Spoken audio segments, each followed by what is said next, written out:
Izzy here at the Digital Goja showrooms, and it's time for another frequently asked question. This time we're going to work on the very popular EOS 6D Mark II.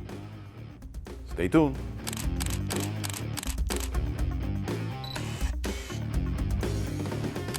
Okay, so thank you for joining us to another frequently asked question segment. If you've seen these before, you know how it works, but if you're new to the channel, guess what? The way we do it is we go and scour the internets. We check for the most frequently asked question about a product. So we go on Amazon, eBay, even our own customer service questions, and we put together the 15 most asked questions about this product, which happens to be the EOS 6D Mark II. So without any further wait, let's get to question number 1 on the lineup. What is the main difference between the EOS 6D Mark II and the first version, the EOS 6D Mark I? Remember, that was released about 5 years ago, so now Canon has added a lot of features that we asked for. You now have up to 26 megapixels, so you're working with a much more powerful image sensor. You have the capability of full 1080 video. You now have an incredible swivel screen with touchscreen. Remember, Canon's touchscreen technology is the best in the industry. You have the capability of now working with their now legendary dual pixel focus. The dual pixel AF system is accurate and speedy in both stills and video capability. And of course, they improved on the Wi-Fi and the Bluetooth capability, so you can control the camera wirelessly and be able to send your images through to your favorite laptop, smartphone, or tablet. And of course, they did a little bit better job in the weather sealing capability, so you can now work in a little bit more harsh environment. Plus, it's all packed in a nice, sleek, compact package, but giving you the beautiful 26 megapixel full frame with up to 25,600 ISO usage. So they did a great job in this newest upgrade, the EOS 6D Mark II. Let's go on to question number 2. So another frequently asked question on the EOS 6D Mark II is, can I use my EFS lenses on it? No, you cannot. Canon made it so that they actually added a flange to the rear segment of your EFS lenses, so you can't actually even mount it on the camera. And if you force it, you will cause damage to both your camera body and to the lens. Reason so is, again, those lenses are meant for a crop sensor perspective, and you don't want to be cropping the lens physically, because you will actually not create any information in the area that's cropped out. Now, of course, there are third-party manufacturer lenses that you'll be able to mount on here, and it's going to change the perspective, and it is going to crop out your physical sensor. So you don't want to go that route either, because you're not going to get the full frame capability and of course the incredible 26 megapixel on the EOS 6D Mark II. So stick to EF lenses and full frame lenses for your new 6D Mark II. So is it difficult for a beginner to step up to a 6D Mark II? Actually, it isn't, especially if you're coming from the Canon camera lineup anyway. If you're working with a Rebel or a 70D, anything of that nature, the buttons and the menu is very familiar. Plus, that's the reason why a lot of people stick with Canon. It's very simple to get comfortable with the menu system. Plus, you have the capability of doing baby steps. You can start out with Intelligent Auto and move into many of the plethora of scene modes that it offers you. But again, it makes it very simple to step up to full frame photography, whether you're doing stills or video with the 6D Mark II. So what's the highest ISO that I can shoot video with the 6D Mark II? Believe it or not, it goes all the way up to 25,600. I mean, I would personally only use that in a pinch, but take a look at the video footage that we're going to provide so that you can make a decision on your own. But remember, you're now being able to do this at full 1080p at 60 frames per second. Okay, so we have the 6D Mark II set up for video recording, and we're going to try out the different ISOs. Now you're going to see it's going to start out really dark because we're going to have it set for the exposure accordingly. And we're going to start from ISO 400 and work our way all the way up to 25,600. Now we're starting at ISO 400, of course, at 1/60th of a second for the frame rate, and again at f20. So now we're all the way up to ISO 800. And now we're up to ISO 1600. 3200 ISO. Now, like the Energizer Bunny, we keep going. We're up to 6400 ISO. So we're at 12,800 ISO now.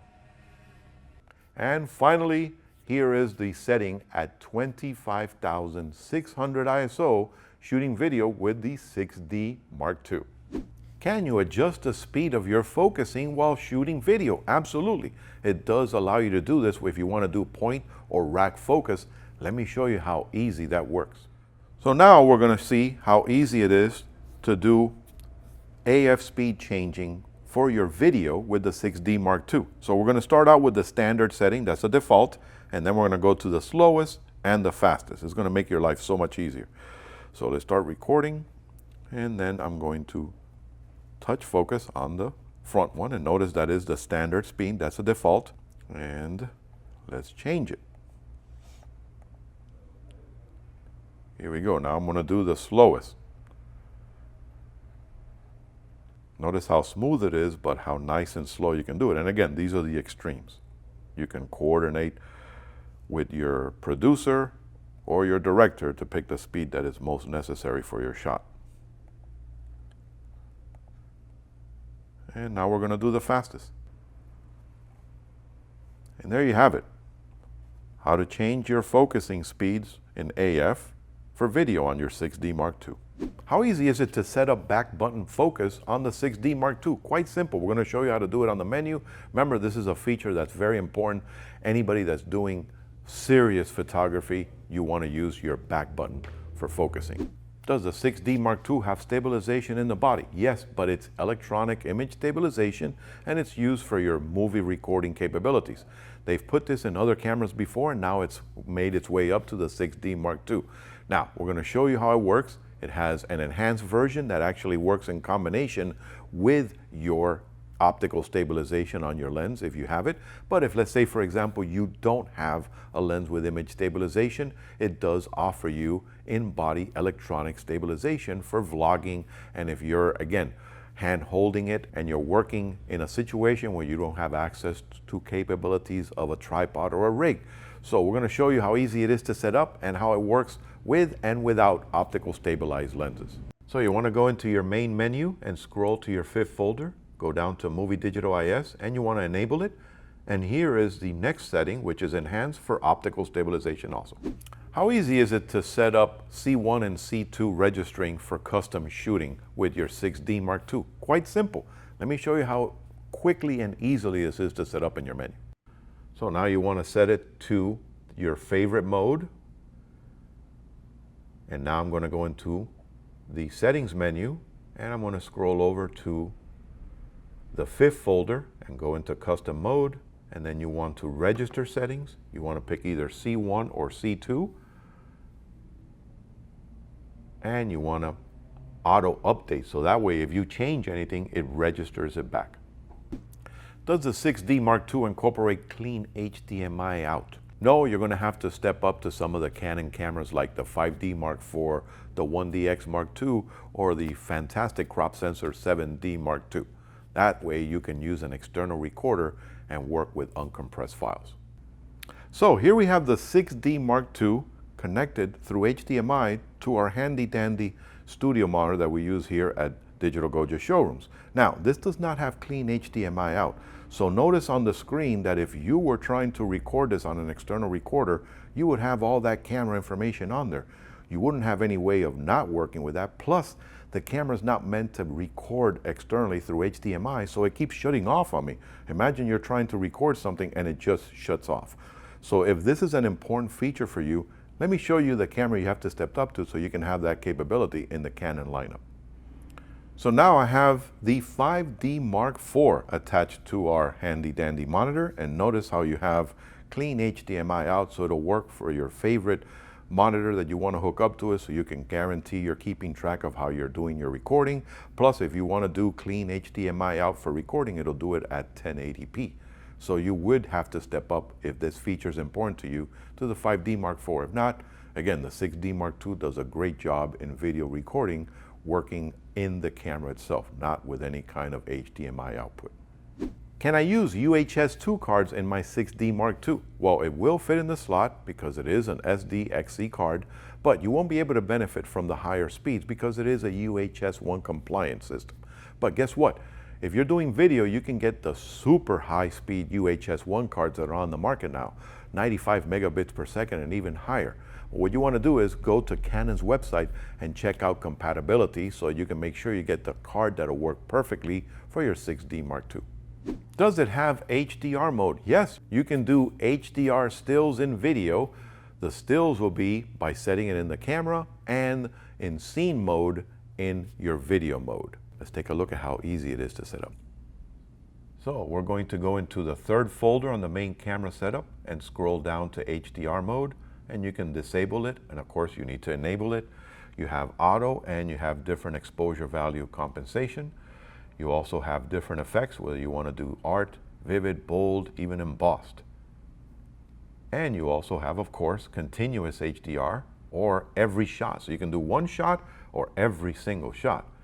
And then you can enable and disable auto image alignment. Can I monitor my audio? Yes, you can. You can look at the audio levels that are on the camera and that has a gauge. But if you want to actually listen to your audio, you're going to have to work with an auxiliary device from another manufacturer, like a recorder or some preamps or lavaliers that have that capability out on the market. So here we're going to go into, again, our first folder, and we're going to go into sound recording. And notice how you can actually tell it to go manual, and I can now change my recording levels so I can increase it or decrease it. And notice how in the graph it actually shows you when you're actually working with the built-in microphone. And here's another important question for your 6D Mark II. What happens if the battery dies in the middle of shooting a video? Well, the moment that you see that battery indicator flash, take heed, immediately swap it out. You don't want to take the risk of having that battery die in the middle of the clip because you could corrupt the file or lose it altogether. So just remember, take extra batteries with you when you're doing video, and as soon as it begins to flash, swap that battery out. Can I shoot in-camera time-lapse with the 6D Mark II? Yes, you can do time-lapse in 4K movie and in 1080p movie. Let me show you how to set that up. So we're first going into the first camera setting, fifth folder, time-lapse movie. You want to enable it, and this is where you can choose the capability, whether you want full HD or ultra HD, and you can set your intervals. Again, you can go into hours, minutes, and seconds. You can set the number of shots all the way from 0 or 1 all the way to 9,999 if you choose. You can tell it to work with each frame or a fixed frame. And of course, you can disable and enable the LCD, which is great. Plus, you can take off the beep, so that way it doesn't have the beeping. Do I have to purchase an external intervalometer or download an app to do time-lapse with my 6D Mark II? Absolutely not. It's built in and it's very easy to work with. We're going to show you how. We're going to go into, again, the first camera setting, and we're going into the fourth folder, interval timer. And here's where you can enable it, and then you have the capability of readjusting all your parameters, whether you want what time the interval for seconds, minutes, and hours, the amount of shots. Again, you can program this to your heart's content. You can also turn off the anti-flickering. Oops, let's go back again over here. Back to the fourth folder. Keep forgetting about the touchscreen. So you want to go ahead and pick the intervals and the number of shots. You can start out from 0 or 1 all the way up to 99 or infinite, depending if you have an unlimited power supply. Now, as always, if this video helped you out, don't forget to hit that like button underneath and subscribe to the channel for frequently asked questions, tutorials, and unboxings. And you're visiting the Miami area, don't forget to visit us at the Digital Goja showrooms. Happy shooting!